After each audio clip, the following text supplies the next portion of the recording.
കഴിഞ്ഞതോടെ സംസ്ഥാനത്ത് കൂട്ടിയും കിഴിച്ചും ഒക്കെ മുന്നണികൾ ഇങ്ങനെ ഇരിക്കുകയാണ്. പലരും എന്നോട് ചോദിക്കുന്നുണ്ട് എന്താകും, എത്ര കിട്ടുമെന്നൊക്കെ നമുക്ക് വോട്ടെണ്ണിയാലേ പറയാൻ കഴിയും. പക്ഷെ അതിനു മുൻപ് ചില സൂചനകളൊക്കെ തരാൻ കഴിയും. അപ്പോൾ ആ സൂചനകളിലേക്കാണ് നമ്മൾ പോകുന്നത്. 16 മുതൽ 20 വരെ സീറ്റുകളാണ് UDFന്റെ കണക്കുകൂട്ടൽ. 6-നും 10-നും ഇടയിൽ സീറ്റുകൾ ലഭിച്ചേക്കാമെന്ന് ഇടതു ക്യാമ്പ് വിലയിരുത്തുന്നു. അക്കൗണ്ട് തുറക്കുമെന്നാണ് BJP നേതൃത്വം ആവർത്തിക്കുന്നത്. തിരുവനന്തപുരത്തോ തൃശൂരോ ആണ് അതിന് സാധ്യത കൂടുതലായി കാണുന്നതും. നമുക്കപ്പോൾ മുന്നണികളുടെ കണക്കുകൂട്ടലുകൾ ഒന്ന് പരിശോധിക്കാം. അതിനായി ഓരോ മുന്നണിയിൽ നിന്നും വിവരങ്ങൾ എടുത്തുകൊണ്ട് ഞങ്ങളുടെ പുലികൾ തയ്യാറാണ്. UDF ക്യാമ്പിൽ നിന്നുള്ള വിവരങ്ങളുമായി റോഷിപാൽ, LDF ക്യാമ്പിൽ നിന്നുള്ള വിവരങ്ങളുമായി ആദിൽ പാലോട്, NDA ക്യാമ്പിൽ നിന്നുള്ള വിവരങ്ങളുമായി VS രഞ്ജിത്ത് എന്നിവരാണ് ഗുഡ് ഈവനിംഗ് വിത്ത് സുജയ പാർവതിയിൽ ചേരുന്നത്. Welcome guys. നമുക്ക് UDF ക്യാമ്പിൽ നിന്ന് തന്നെ തുടങ്ങാം. 2020 ആണല്ലോ റോഷിപാൽ ഇതുവരെ പ്രതീക്ഷിച്ചുകൊണ്ടിരുന്നത്. 20 അടിക്കുമോ?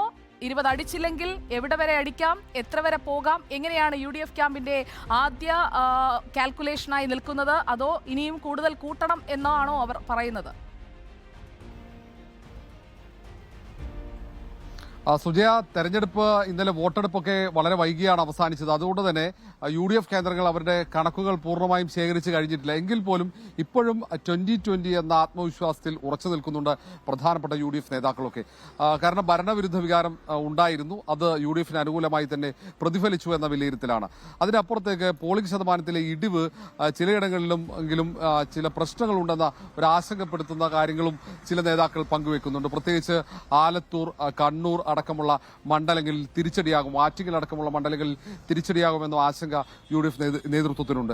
എങ്കിലും വിജയിക്കും 20 സീറ്റിലും എന്ന് ഉറച്ചു പറയുന്നുണ്ട്. പക്ഷേ ചിലയിടങ്ങളിലൊക്കെ വോട്ടർമാർ വൈകിയതുകൊണ്ട് നീണ്ട നിര, നമ്മൾ ഇന്നലെ തന്നെ കണ്ടതാണ്, ആ നീണ്ട നിര കാരണം പല വോട്ടർമാരും മടങ്ങിപ്പോയി വോട്ട് രേഖപ്പെടുത്താതെ. അതൊക്കെ UDFന് അനുകൂലമായി വോട്ട് രേഖപ്പെടുത്തേണ്ടവരായിരുന്നു എന്ന സംശയവും അത്തരത്തിലുള്ള ആത്മവിശ്വാസക്കുറവൊക്കെ നേതാക്കൾക്ക് അവരുടെ സ്വകാര്യ സംഭാഷണത്തിൽ നിന്ന് വായിച്ചെടുക്കാൻ കഴിയുന്നു. മറ്റൊന്ന് അവർ പറയുന്നത്, BJP വോട്ട് മറിച്ച് ചെയ്തെങ്കിൽ അത് വലിയ തിരിച്ചടിയാകാൻ സാധ്യതയുണ്ട് UDFനെന്നാണ്.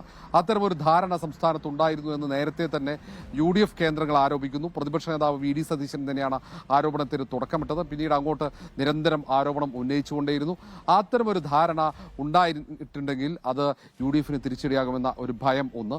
മറ്റൊന്ന് സാമുദായികമായ സമവാക്യങ്ങളാണ്. അതിൽ മതന്യൂനപക്ഷങ്ങളൊക്കെ UDFന് അനുകൂലമായി വോട്ട് രേഖപ്പെടുത്തി. പ്രത്യേകിച്ച് തെരഞ്ഞെടുപ്പ് ദിനത്തിൽ രാവിലെ LDF കൺവീനറായ EP ജയരാജൻ നടത്തിയ പ്രസ്താവന, ജാവദേക്കറുമായി കൂടിക്കാഴ്ച നടത്തിയെന്ന പ്രസ്താവന, അത് അനുകൂലമായെന്നൊക്കെ UDF നേതാക്കൾ പറയുന്നുണ്ട്. ഏതായാലും ഇനി ഏതാണ്ട് 40 ദിവസത്തോളം കാത്തിരിക്കണം ഈ ഫലമറിയാൻ. അത്രയും ദിവസം കണക്ക് കൂട്ടിയും കിഴിച്ചും ഇങ്ങനെ നേതാക്കൾ ദിവസങ്ങൾ എണ്ണി നീക്കും. ഏതായാലും പ്രതിപക്ഷ നേതാവ് അടക്കം ആത്മവിശ്വാസത്തോടെ തന്നെയാണ് വലിയ ടെൻഷൻ UDFന് ഇല്ല എന്ന് പറയുമ്പോൾ LDFനാണ് ഒന്നിൽ നിന്ന് ഇപ്പോൾ മുന്നണി മാറ്റത്തിലൂടെ 2 ആയിട്ടുണ്ട്.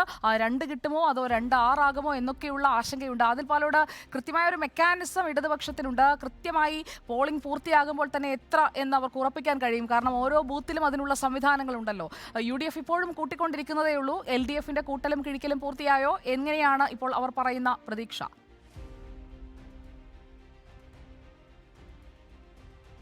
ഇന്നത്തോടുകൂടി കൃത്യമായൊരു കണക്കിലേക്ക് എത്തും. അപ്പോഴും പ്രാഥമികമായി എത്തുന്ന ഒരു നിലയാണ് 6 മുതൽ 10 വരെ എന്നുള്ളത്.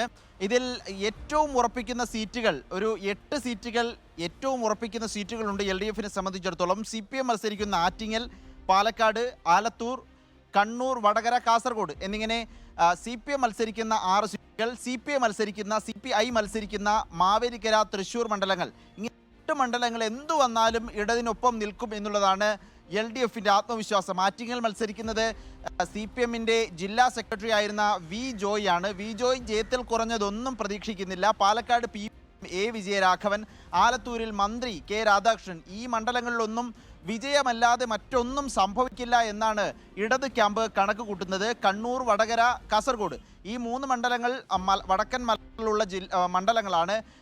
തൊട്ടടുത്ത് കിടക്കുന്ന മണ്ഡലങ്ങളിൽ കൃത്യമായി സംഘടനാശേഷി കൃത്യമായി വിനിയോഗിച്ച് സംഘടനാ പ്രവർത്തനം എണ്ണയിട്ട യന്ത്രം പോലെ പ്രവർത്തകരെ പങ്കെടുപ്പിച്ചുകൊണ്ടുള്ളൊരു പ്രചരണ പരിപാടികളാണ് LDF നടത്തിയത്. അത് വിജയം കാണുമെന്നാണ് LDF കരുതുകയും ചെയ്യുന്നത്. ഇതിൽ വടകരയും ആറ്റിങ്ങലും 2 മണ്ഡലങ്ങളിലും സിറ്റിംഗ് MLA-മാരാണ് മത്സരിക്കുന്നത്. ഇവർ ജയിക്കുമെന്ന് CPM ഇതിനോടകം തന്നെ പറയുകയും ചെയ്യുന്നു. അങ്ങനെയെങ്കിൽ മട്ടന്നൂരും വർക്കലയും ഉപതെരഞ്ഞെടുപ്പ് ഉണ്ടാകും. അതിനുള്ള പ്രവർത്തനങ്ങൾ, സ്ക്വാഡ് വർക്ക് അടക്കം അതിനുള്ള തയ്യാറെടുപ്പുകൾ, സജ്ജീകരണങ്ങൾ ഒക്കെ ഇതിനോടകം തുടങ്ങിക്കഴിഞ്ഞു എന്നാണ് ഈ CPM നേതാക്കൾ തന്നെ പറയുന്നത്. മാവേലിക്കര, തൃശ്ശൂർ എന്നിങ്ങനെ 2 മണ്ഡലങ്ങളാണ് CPI മത്സരിക്കുന്നത്. ഇവിടെ ആകെ 4 മണ്ഡലങ്ങൾ, വയനാട്, മാവേലിക്കര, തൃശ്ശൂർ, തിരുവനന്തപുരം. ഇതിൽ മാവേലിക്കരയും തൃശ്ശൂരും ഉറപ്പായും CPIക്ക് കിട്ടും എന്നുള്ളതാണ് CPI നേതാക്കൾ പറയുന്നത്. മാവേലിക്കരയിൽ അരുൺകുമാർ വലിയ പോരാട്ടം കാഴ്ചവെച്ചു. കൊടിക്കുന്നിലിനെതിരെയുള്ള വികാരം അവിടെ പ്രതിഫലിക്കും. അത് അരിവാൾ നെൽക്കതിർ ചിഹ്നത്തിലായിരിക്കും ആളുകളുടെ ആ വികാരം വന്ന് വീഴുക എന്നാണ് CPIയും LDFും കണക്കൂട്ടുന്നത്. തൃശ്ശൂരിൽ കൂട്ടിയും കഴിച്ചും വരുമ്പോൾ അവസാനം സുനിൽകുമാറായിരിക്കും ചിരിക്കുക എന്ന് LDF പറയുന്നു. ഏതായാലും LDFനെ സംബന്ധിച്ചിടത്തോളം 10 വരെ സീറ്റുകൾ കിട്ടും എന്ന പ്രതീക്ഷയിലും ആത്മവിശ്വാസത്തിലുമാണ് ഉള്ളത്. റോഷിപാൽ 20-ൽ നിൽക്കുന്നു, കുറച്ചൊന്ന് കുറഞ്ഞാലേ ഉള്ളൂ എന്ന് പറയുന്നു. LDF 10 വരെ പ്രതീക്ഷിക്കുന്നതായി ആദിൽ പാലോട് പറയുന്നു. നമുക്കപ്പോൾ NDAയുടെ പ്രതീക്ഷകളിലേക്ക് പോകാം. VS Ranjith account തുറക്കുമോ?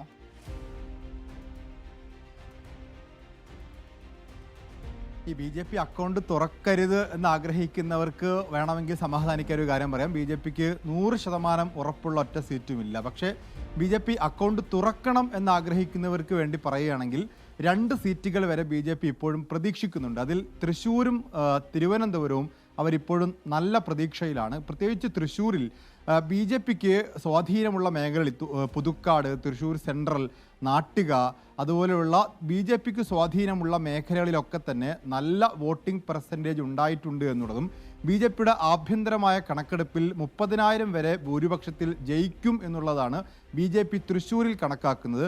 സാധാരണ തെരഞ്ഞെടുപ്പ് കഴിയുമ്പോൾ BJP കേന്ദ്രങ്ങളിൽ നിന്ന് ജയിക്കാൻ സാധ്യതയുണ്ട് എന്ന മട്ടിലുള്ള ഒരു പ്രതികരണത്തേക്കാൾ അപ്പുറത്ത് ഭൂരിപക്ഷം പറഞ്ഞുള്ള ഒരു പ്രതീക്ഷകൾ അവർ പങ്കുവെക്കാറില്ല. ഇപ്പോൾ തൃശ്ശൂരിൽ നമ്മൾ ബന്ധപ്പെടുമ്പോൾ 30,000-ഓളം അടുത്ത് ഭൂരിപക്ഷത്തിൽ ജയിക്കും എന്നുള്ളൊരു പ്രതീക്ഷ തൃശ്ശൂരിൽ പങ്കുവെക്കുന്നുണ്ട്.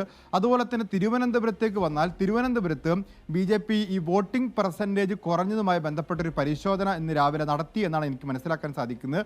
അങ്ങനെ വോട്ടിംഗ് പെർസെൻറ്റേജ് കുറഞ്ഞതുമായി ബന്ധപ്പെട്ട് BJPയുടെ ആഭ്യന്തരമായിട്ട് പരിശോധനയിൽ അത് കോൺഗ്രസ് കേന്ദ്രങ്ങളിലാണ്, UDF കേന്ദ്രങ്ങളിലാണ് കുറഞ്ഞതെന്ന് പറയുന്നത്. ഇപ്പോൾ കോവളം കോൺഗ്രസിൻ്റെയും UDFിൻ്റെയും കേന്ദ്രമാണ്. അവിടെ 7% പോളിംഗ് കുറഞ്ഞിട്ടുണ്ട്.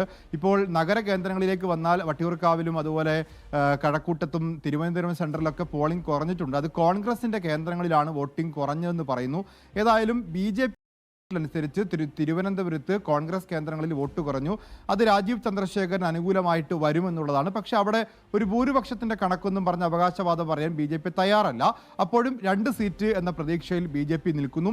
മറ്റു മണ്ഡലങ്ങളിലൊക്കെ തന്നെ BJPയുടെ വോട്ട് വിഹിതം വർദ്ധിക്കുമെന്ന് പറയുന്നു. പ്രത്യേകിച്ച് പാലപ്പുഴ എന്ന് BJP ഒട്ടും പ്രതീക്ഷിക്കാത്ത മണ്ഡലമാണ്. അവിടെയൊക്കെ BJP 2ാം സ്ഥാനത്തേക്ക് എത്തുമെന്നുള്ള പ്രതീക്ഷയൊക്കെ BJP പങ്കുവെക്കുന്നുണ്ട്. ആരിഫിന് പരമ്പരാഗതമായി കിട്ടിക്കൊണ്ടിരുന്ന ഈഴവ വോട്ടുകൾ ഇത്തവണ BJP പിടിക്കും എന്നുള്ളൊരു പ്രതീക്ഷ BJP പങ്കുവെക്കുന്നുണ്ട്. അതുപോലെ പാലക്കാട് കൃഷ്ണകുമാർ നന്നായി വോട്ട് വർദ്ധിപ്പിക്കും എന്ന് പറയുന്നു.